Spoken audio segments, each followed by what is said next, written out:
À votre santé sur RCN. Bonjour tout le monde et bienvenue dans À votre santé. Aujourd'hui, nous allons parler du mois sans tabac. Et pour ce faire, j'ai le plaisir de recevoir Vincent Fiorina, responsable du service prévention à la CPAM de Meurthe-et-Moselle. Bonjour. Bonjour Lionel. Et Yaël Panot, directeur d'établissement pour l'association Addiction France. Bonjour Yaël. Bonjour. Alors tous les deux, vous êtes là parce que il y a ce fameux mois, ce fameux mois sans tabac qu'on est en train de clôturer tout doucement. Alors on va essayer ensemble de revenir sur ce mois, de faire un peu un bilan et quelques constats. Tout d'abord, Vincent, c'est quoi le mois sans tabac pour les auditeurs qui ne connaissent pas ? Alors, le mois sans tabac, c'est un dispositif, donc c'est la 9e édition déjà cette année pour rappel, et donc c'est un dispositif, c'est un défi collectif qui est lancé à destination des fumeurs pour les inviter à arrêter de fumer pendant un mois. C'est basé sur un concept anglo-saxon on se motive tous ensemble et on décide d'arrêter pendant un mois. Voilà, c'est arrêter pendant 30 jours, ça permet d'augmenter ses chances d'arrêt, et puis c'est l'idée de créer une émulation autour de l'arrêt du tabac. Alors il y a un chiffre, c'est arrêter 30 jours, on augmente de 5 fois ses chances d'arrêt. Tout à fait. Après un mois sans cigarette, on multiplie par 5 ses chances d'arrêt définitif. Donc on considère qu'après un mois, le sevrage est déjà bien entamé et que les personnes multiplient leurs chances d'arrêt. Alors on peut voir l'économie comme étant un moteur de motivation. Il y a la roue des économies du kit mois sans tabac. Qu'est-ce que c'est déjà ? Alors le mois sans tabac, c'est donc un kit. C'est tout un ensemble de dispositifs. Mais là, pour répondre à ta question, c'est un kit qu'on peut retirer en pharmacie, dans l'une des 18 000 pharmacies partenaires, qu'on peut commander sur Internet, qu'on peut aller retirer à différents endroits, et à l'intérieur duquel on va avoir de la documentation, une roue pour calculer effectivement les économies qu'on va réaliser en arrêtant de fumer, et on trouvera également des jeux, de quoi se divertir pour penser à autre chose si l'envie de fumer est présente. Donc il y a cet aspect-là ça joue vraiment aussi dans la tête, et je pense qu'au niveau d'Addiction France, ça fait partie des discours que vous avez auprès des personnes que vous rencontrez. Oui, alors Addiction France, on s'inscrit pleinement évidemment dans le mois sans tabac, mais c'est toute l'année effectivement qu'on va recevoir des personnes qui ont envie d'arrêter de fumer. Après, le discours principal, c'est de dire à partir du moment où on est motivé, déjà on a fait le premier pas, c'est le principal. Et est-ce que vous proposez aussi des outils pour gérer tout le volet ? Parce qu'on parle souvent de l'addiction physique, mais il y a un côté psychologique lié au tabac. Est-ce que vous proposez des choses pour aider Alors, le meilleur outil, ça reste l'accompagnement en fait. Il peut y avoir, il y a des outils, on l'a dit, dans le kit, il y a cette roue des économies qui peut être une source de motivation. Il y en a d'autres évidemment, mais le meilleur outil, c'est l'accompagnement, et c'est ce qu'on dit, c'est le message pendant le mois sans tabac, c'est que ce qu'il faut faire pour maximiser les chances d'arrêter de fumer ou de réduire sa consommation, c'est d'être accompagné par un professionnel. Et ça, c'est vrai qu'on le dit peut-être pas assez, parce qu'aujourd'hui, on voit notamment sur les réseaux sociaux, il y a des solutions comme des applications mobiles ou la gamification, le fait d'essayer de jouer pour penser à autre chose.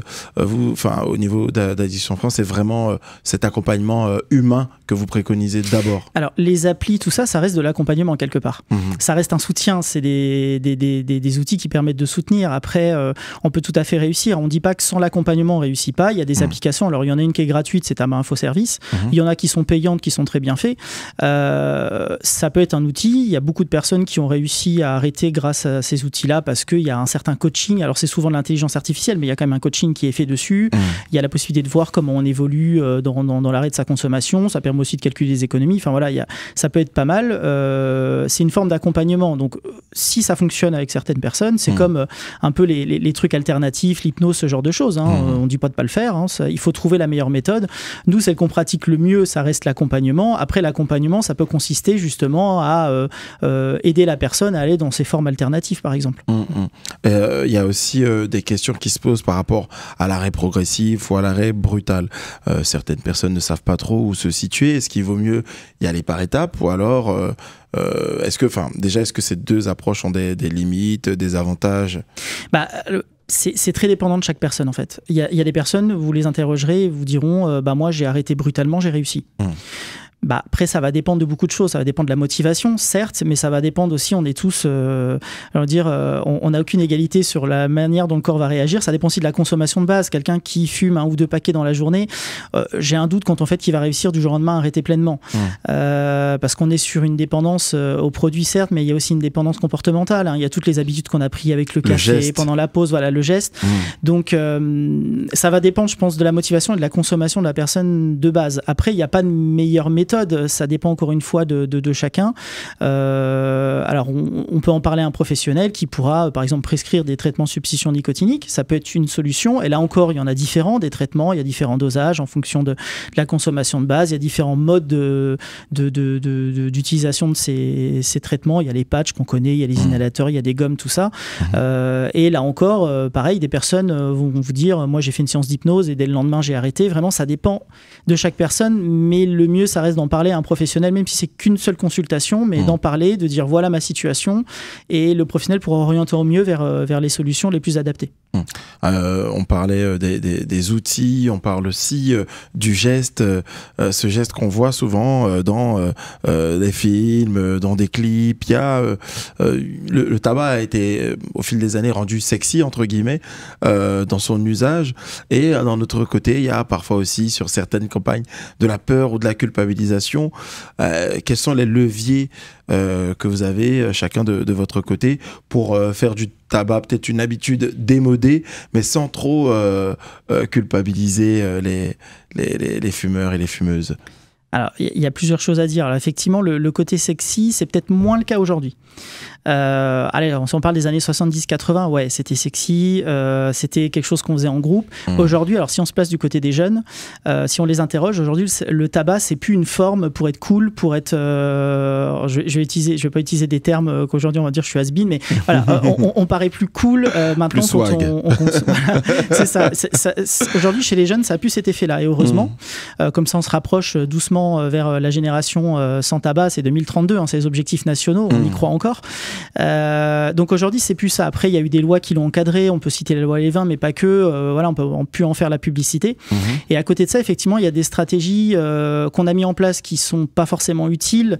Alors, je pense par exemple au paquet de cigarettes avec ces images chocs dessus. On sait aujourd'hui, dans la prévention, c'est les études qui le montrent, avoir un discours choc, avoir des choses très négatives, c'est pas forcément ce qui fonctionne.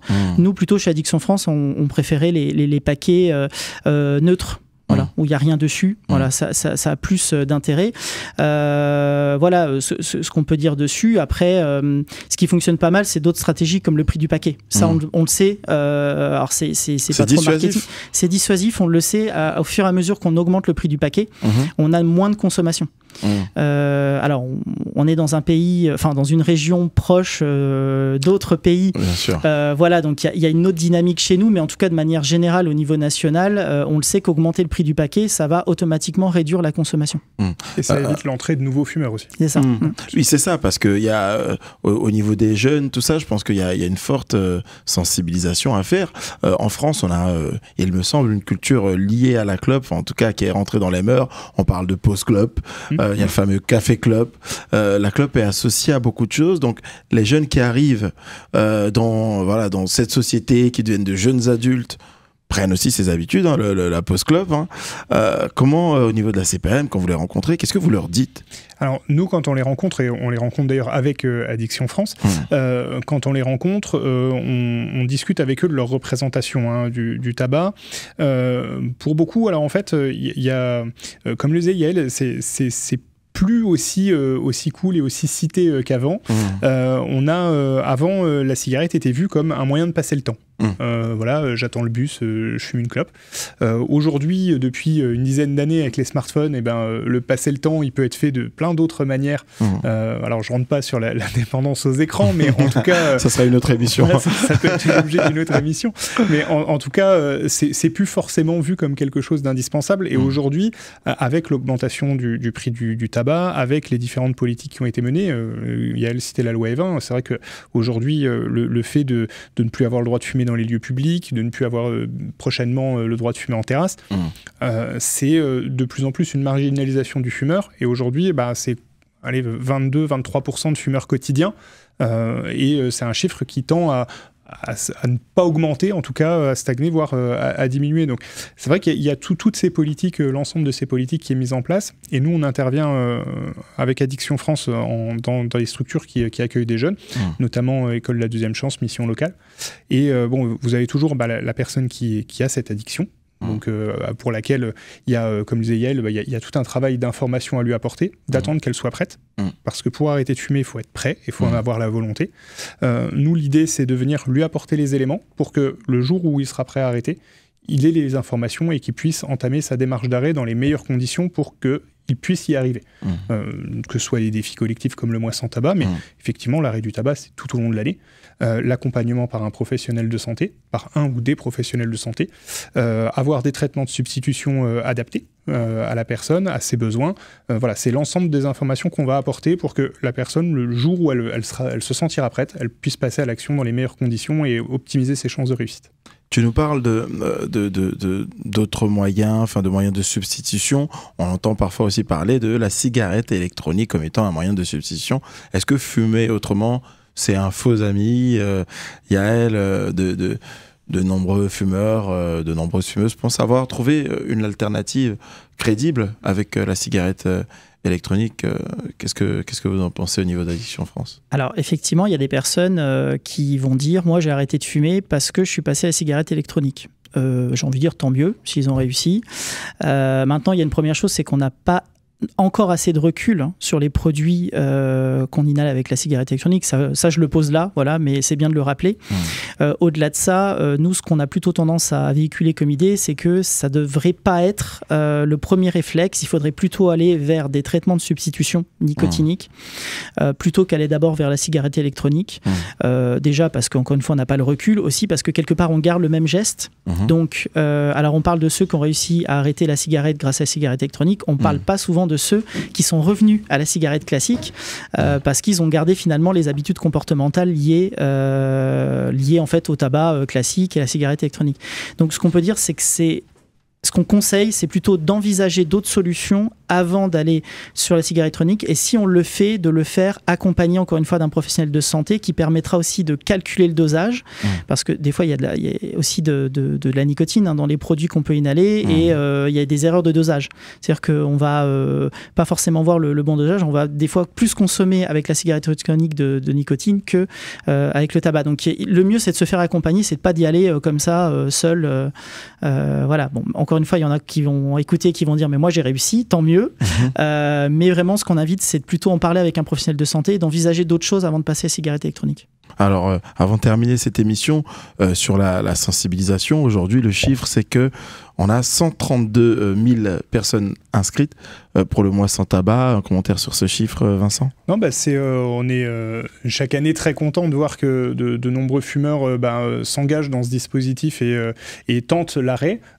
Si c'est pas cette année et qu'ils y arrivent pas, tant mieux. Enfin, c'est pas grave. Tant mieux qu'ils soient venus dans cette démarche.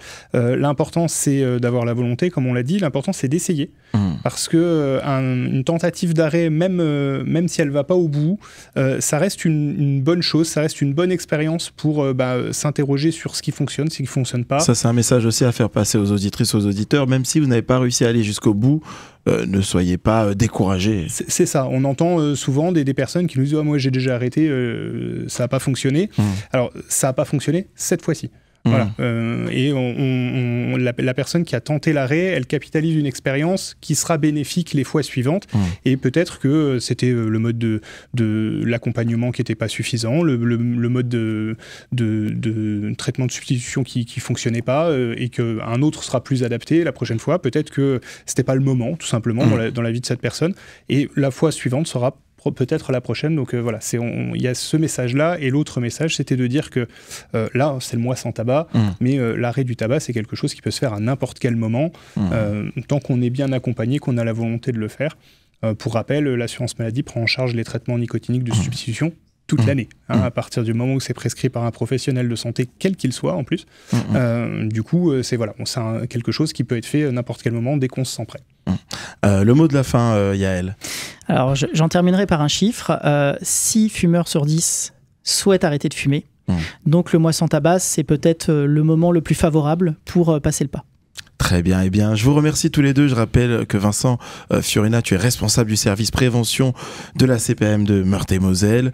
Yaël Panot, tu es directeur d'établissement pour l'association Addiction France. J'espère que ces quelques conseils seront bénéfiques pour nos auditrices et nos auditeurs afin d'arrêter définitivement. On leur souhaite de fumer.